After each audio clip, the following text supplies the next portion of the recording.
Halo guys, balik lagi di channel Menggagas bareng gue Ariel. Di kesempatan kali ini kita akan ngebahas terkait dengan kasus Ivan Sugianto yang memaksa siswa sujud dan menggonggong.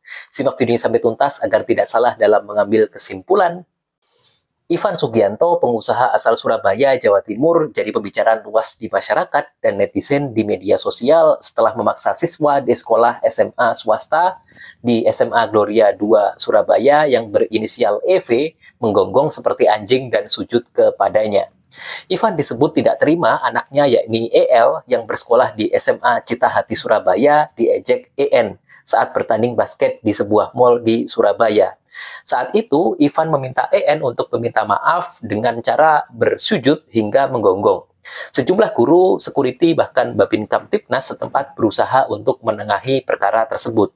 Atas keributan itu, SMA Kristen Gloria 2 melalui salah seorang gurunya kemudian membawa peristiwa itu ke jalur hukum.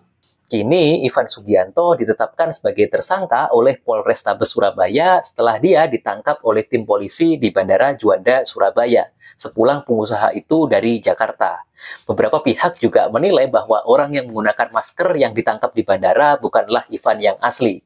Jadi ada semacam spekulasi bahwa penangkapan Ivan di bandara hanyalah rekayasa yang dilakukan oleh seorang pengganti atau stuntman, sekalipun pada akhirnya Ivan yang asli juga memang benar ditahan di kepolisian.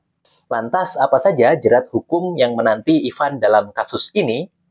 Ada dua alternatif jerat hukum yang dapat digunakan untuk memidanakan tindakan yang telah dilakukan oleh Ivan Sugianto. Yang pertama ada pasal 76C Undang-Undang Republik Indonesia nomor 35 tahun 2014 tentang perubahan atas Undang-Undang nomor 23 tahun 2002 tentang perlindungan anak yang mengatur bahwa setiap orang dilarang menempatkan, membiarkan, melakukan, menyuruh lakukan, atau turut serta melakukan kekerasan terhadap anak. Apa itu kekerasan terhadap anak? Menurut ketentuan pasal 1 angka 16 undang-undang tersebut, kekerasan adalah setiap perbuatan terhadap anak yang berakibat timbulnya kesengsaraan atau penderitaan secara fisik, psikis, seksual, dan atau penelantaran, termasuk ancaman melakukan perbuatan, pemaksaan, atau perampasan kemerdekaan secara melawan hukum. Dalam kasus EN ini, kemungkinan besar yang EN telah mengalami penderitaan psikis dengan adanya paksaan dan ancaman untuk melakukan sujud sambil menggonggong ditonton banyak orang seperti yang kita lihat di video yang viral. Lalu, apa pidana yang bisa dikenakan terhadap Ivan atas pelanggaran terhadap pasal tersebut?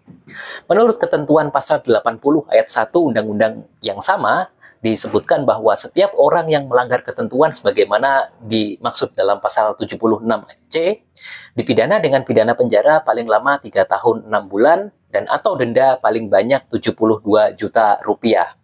Jadi dapat disimpulkan bahwa Ivan dapat dipidana karena telah melakukan kekerasan terhadap anak dengan pidana penjara paling lama 3 tahun 6 bulan dan denda yang dapat dikenakan sebesar 72 juta rupiah.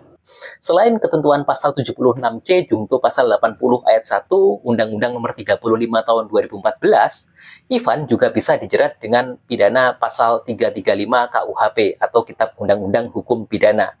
Setelah diubah oleh Mahkamah Konstitusi atau MK melalui putusan MK nomor 1 garing PUU strip 11 garing 2013, pasal 335 KUHP menjadi berbunyi diancam dengan pidana penjara paling lama 1 tahun atau denda paling banyak Rp300 yang sekarang ini menjadi 3 juta rupiah. Barang siapa secara melawan hukum memaksa orang lain supaya melakukan, tidak melakukan atau membiarkan sesuatu dengan memakai kekerasan atau dengan memakai ancaman kekerasan, baik terhadap orang itu sendiri maupun orang lain. Jadi dalam hal ini, Ivan yang telah memaksa EN untuk melakukan sujud sambil menggonggong dengan memakai ancaman kekerasan melalui beberapa orang yang dibawanya dalam tanda kutip preman, itu bisa dipidana dengan penjara paling lama 1 tahun atau denda paling banyak 3 juta rupiah.